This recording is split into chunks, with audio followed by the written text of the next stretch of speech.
Halo pemirsa, di mana saja berada, bersama kami petani sawit Kalimantan Tengah.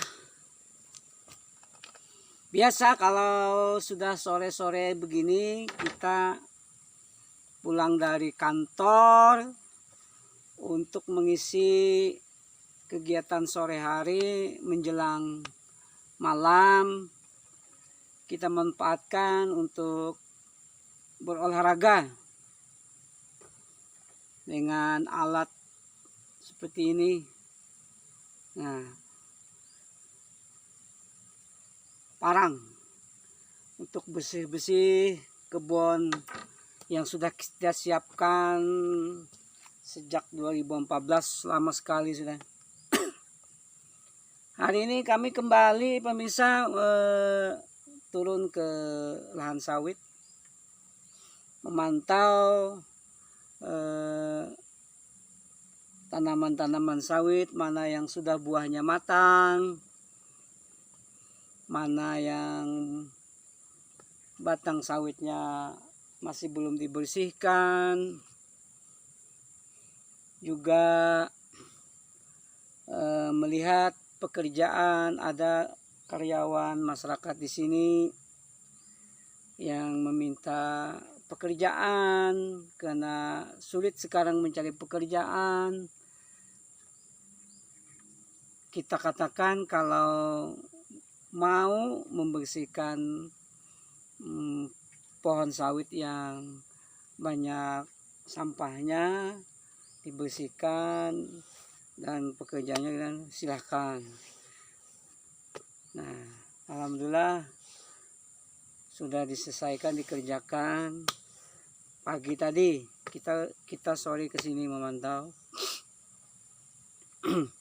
Begitulah hari-hari setelah jam dinas kita di kantor, di Dinas Ketahanan Pangan Kabupaten Kapuas. Kita menyambung cerita kita tadi yang kita sampaikan di sebelumnya. Kenapa kita berminat menanam sawit? Pada mulanya kita juga ikut menentang. Jadi banyak sejarahnya sampai kita berminat menanam sawit ini. Yang kita katakan tadi, kegagalan PLG, lalu pemerintah daerah sini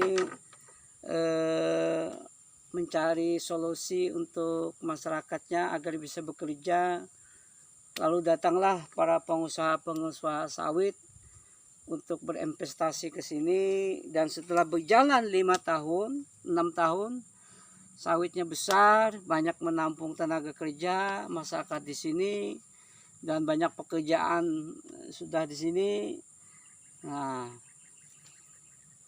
ketika itu kita tugas di kecamatan, kita sering juga ke lapangan, ketemu dengan masyarakat, berbincang-bincang, menanyakan.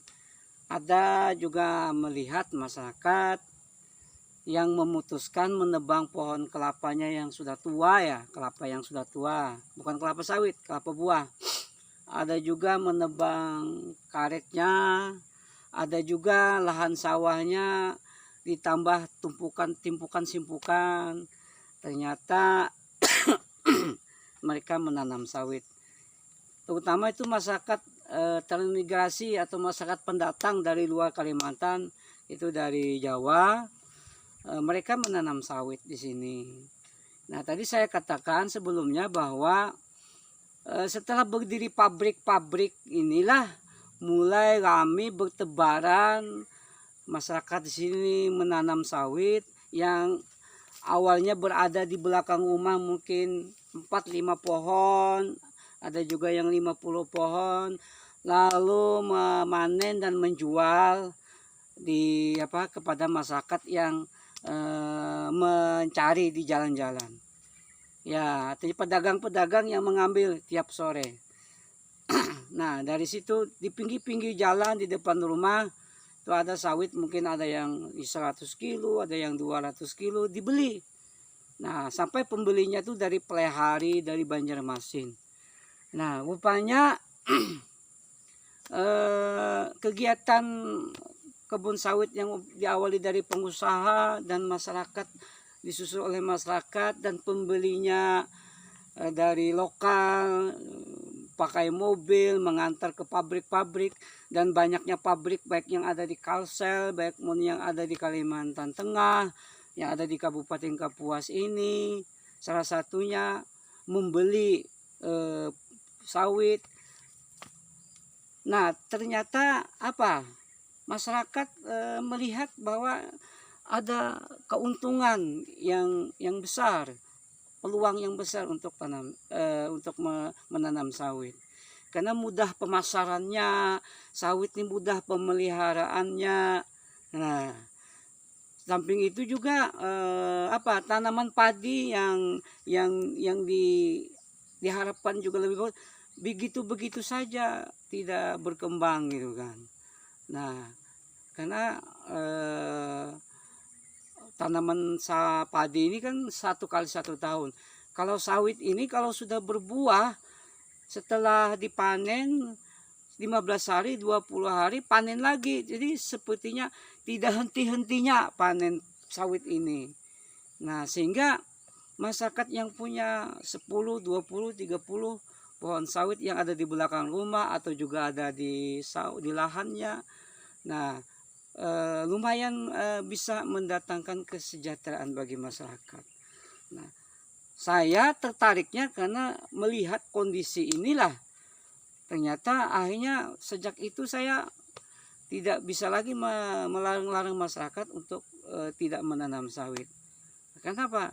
Karena kalau tidak bisa membuktikan tanaman untuk mensejahterakan, kita tidak bisa melarang orang untuk jangan kamu menanam sawit ini khusus padi, nggak bisa sekarang ini. Orang tuh mau makan, orang tuh mau mencukupi kebutuhan hidupnya, apapun yang bisa menghasilkan uang mereka lakukan. Jadi kita tidak bisa.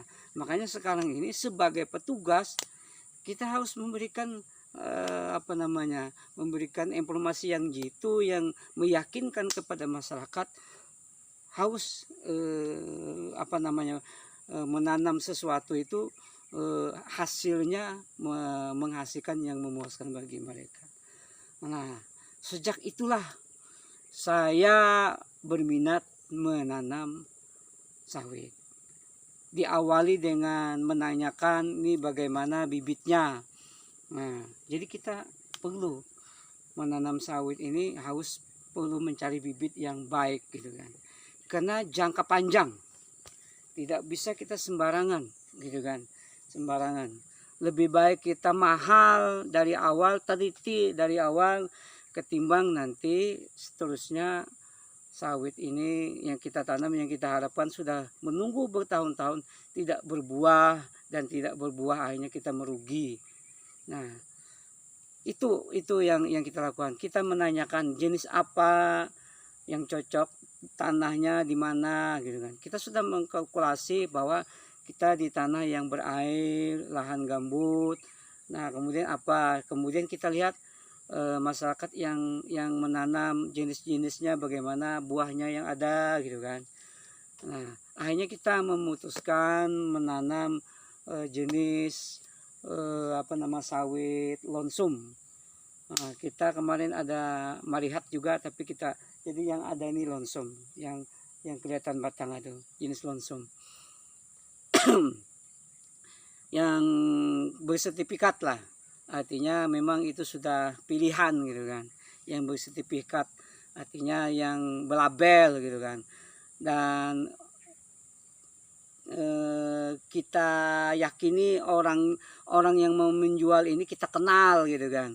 Jangan hanya kita mengenal di media saja, ini kita kenal orangnya dan dia sudah membuktikan lahannya, ini bibitnya, ini lahannya.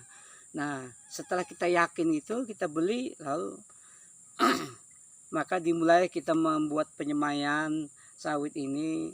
Kita kemarin belinya 4 kantongan plastik gitu, berbentuk plastik, dan terlihat di dalam plastik itu sudah ada muncul tunasnya.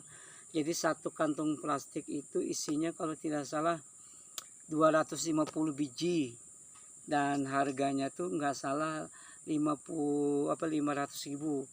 Jadi satu biji itu hitungannya 2.000 ya, 2.000. Nah alhamdulillah dari bibit itu bisa hidup sampai 90% lebih. Nah di polybag. Nah lalu setelah usia cukup kita pindah, dan sawit yang saya katakan itu seperti ini. Ini sawitnya sudah usia tanam 4 tahun seperti ini.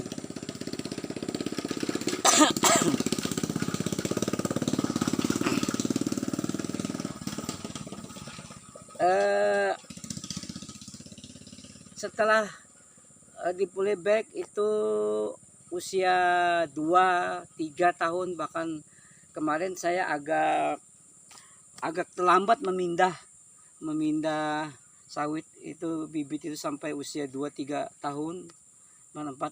Kenapa? Nah karena kemarin itu waktu itu pemirsa, waktu saya membibit sawit itu dan mau sampai sudah usia 2-3 tahun itu, posisi harga sawit jauh sekali pemirsa. Kalau tidak salah harga sawit itu saya panen pertama itu cuma 1 kilo 300 rupiah. Bahkan saya pernah 250 rupiah.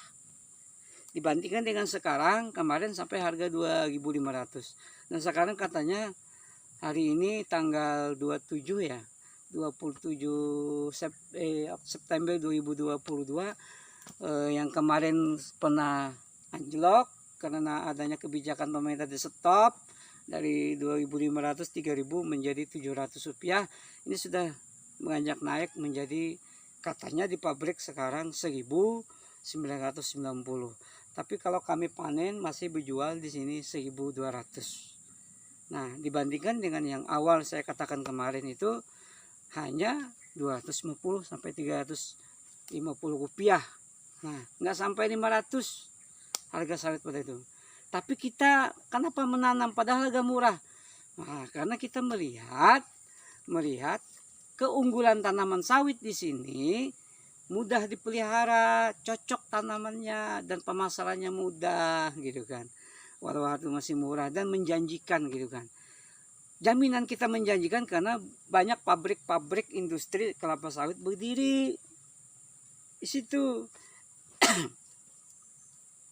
Itu yang pertama. Perawatan sawitnya, yang penting sawit begitu ditanam, walaupun tidak dikasih pupuk 1-2 tahun tuh dia masih bisa hidup pemirsa.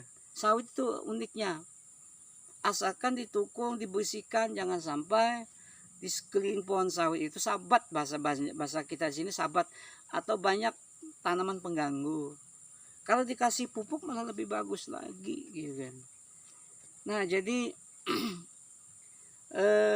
dan menanam sawit ini harus tidak boleh tidak diawasi gitu kan, karena tanaman sawit ini dengan tanaman pengganggunya itu cepat sekali, apalagi di daerah sini.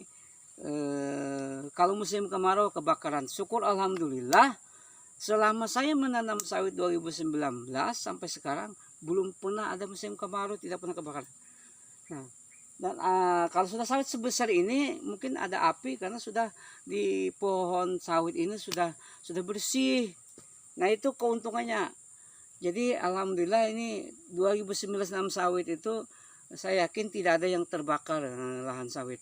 Karena biasanya kemarau 1 tahun, kemudian panas 1 tahun. Di dalam 1 tahun itu ada kemarau, sering kebakaran. Tapi alhamdulillah terjaga. Nah jadi sangat beruntung, sangat tepat perhitungan kita menanam sawit di saat tahun ke depan pertama, kedua, ketiga tidak terjadi di sini kemarau panjang.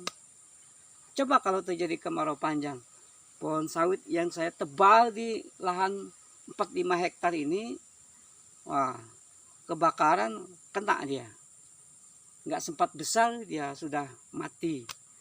Nah contoh yang di lahan pertama itu kemarin tuh ada yang mati. Walaupun hidup lagi, tapi setelah terbakar dia sudah mengalami stres pertama kali. Nah itulah cerita kenapa saya menanam sawit. Di samping kegiatan utama saya adalah sebagai pegawai negeri. Pertimbangan saya, kalau kita masih aktif begini, kita harus mempersiapkan pensiun ke depan. Karena kalau kita pensiun, gaji kita itu tinggal 30%. Ya, tinggal 30% gaji kita. Kalau gaji kita umpamanya 5 juta, 30% berapa? Kalau 50% 2,5 juta. Kalau 30% mungkin 2 juta di bawah nih. Nah, itu kan ada yang hilang 3 juta gitu. Ada yang hilang kalau gaji kita 5 juta, kita gaji tinggal. Karena kita tidak kerja kalau sudah pensiun. Kita tidak kerja. Nah, kita sudah juga usia tua. Kalau kita PNS 58 tahun pensiun, kalau bisa sampai 60 gitu kan. Oke lah 58. Nah, kita udah tua, kondisi seperti itu. Seperti saya sekarang masih kelahiran 68. Insya Allah pensiun kalau umur panjang itu tahun 2026 bulan Mei. Nah, jadi perhitungan kita setelah pensiun bahwa gaji kita itu tetap kalau bisa lebih gitu kan. Kalau bisa lebih. Kenapa kita manfaatkan 5 tahun 10 tahun menjelang pensiun? Karena kita masih energik, tenaga kita, semangat kita. Ya kan? Nah, semangat kita, kemudian mungkin kita bisa lebih leluasa kita untuk berswasta mempersiapkan masa pensiun. Kalau kita mengharapkan pensiunan 30%, itu nggak bisa pemirsa. Dalam kondisi kita sudah tua, apalagi sekarang kita Indonesia ke depan ini tambah ketat persaingan. Posisinya persaingan ekonomi sangat ketat gitu kan. Apalagi kita tidak menyangka kasus pandemi COVID-19 yang membuat semua usaha itu hampir mengalami permasalahan, bermacam-macam permasalahan karena keterbatasan pergerakan dan sebagainya. Jadi kita merancang ini jauh ke depan 5 tahun sebelum menjelang pensiun, bukan 5 tahun, bisa 10 tahun menjelang pensiun. Maksud kita adalah nanti kalau kita udah pensiun, sawit kita udah besar, tenaga kita udah tidak mampu lagi, sudah tua. Nah, jadi biarlah generasi muda atau keluarga kita yang memanennya. Kita mungkin menjelang hari tua atau kita menjelang menghadapnya, nah, kita serahkan kepada yang muda-muda, kita menerima bersihnya aja. Begitu rencana kita sih. Rencana kita seperti itu.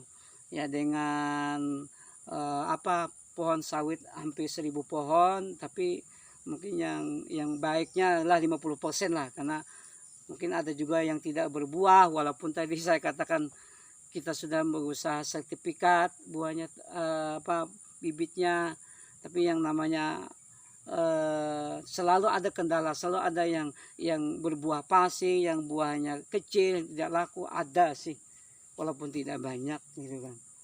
Nah, jadi itu pemirsa, saya menyarankan kepada baik yang PNS atau yang tidak PNS, nah yang punya lahan masih belum ada tanamannya, ayo kita bersemangat untuk melihat lahan kita, lalu kita pikirkan untuk membersihkan apa yang bisa kita tanam. Bisa sawit, bisa sengon, terserah apa yang cocok gitu kan. Nah, untuk persiapan kita hari tua, untuk di samping juga untuk kita perlu bergerak gitu kan. Kita perlu bergerak.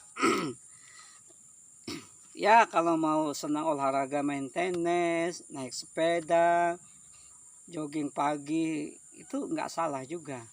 Kalau saya senangnya ya seperti berkebun seperti ini. Jadi badan besar, perut besar bisa dikurangi. Nah, sebagai informasi ya, tangan saya ini dulu waktu saya masih bertugas di kecamatan Kapuas Kuala, ini nggak bisa digerak nih. Ya, mungkin ada gejala stroke gitu kan. Nah, setelah saya rutin bawa ke kebun ini ya, minum air putih banyak, keringatan, pemirsa. Ini kadang-kadang kalau saya lagi mendudus bahasanya, memetik sawit, ini sudah sawitnya sudah dipetik, mendudus. Ini baju ini bisa gantinya 4 kali satu hari, pagi, siang, menjelang asar, dan menjelang habis asar itu baju ini. Kenapa? Keringatannya. Nah, kelebihannya apa? Badan sehat, dan memang agak apa namanya, setelah kita kerja keras itu, apalagi ngangkut sawit dan sebagainya, kita bisa panen bisa 200-300 kilo kita angkut sendiri. Nah, waktu kemarin 2.500 1 kilo lumayan nih. Jadi kalau kita panen 100 kilo berarti 250 ya. Nah, kalau kita dapat 200 kilo satu hari dapat 500.000. 500.000 kan besar misalnya. Besar kan? Nggak berbagi dengan orang. Nah, jadi ini sudah saya merasakan nikmatnya dan luar biasa manfaatnya kita berkebun ini. Ya, kalau mau bersawah silahkan juga melihara kolam ikan, terserah aja. Jadi menjelang hari tua ini kita mencari sendiri mencari sendiri kesibukan yang sifatnya menghibur kita, lalu juga membawa badan kita sehat. Yang penting kita atur olahraganya, jangan terlalu diperas sesuai dengan umur kita. Itu saja mungkin konsep hidup sederhana, tidak terlalu muluk-muluk, ya, gitu kan. Nah, tidak terlalu muluk-muluk tapi menghasilkan. Nah, kalau informasi ini baik bagi pemirsa, silahkan diikuti, dan mudah-mudahan bermanfaat bagi kita semuanya.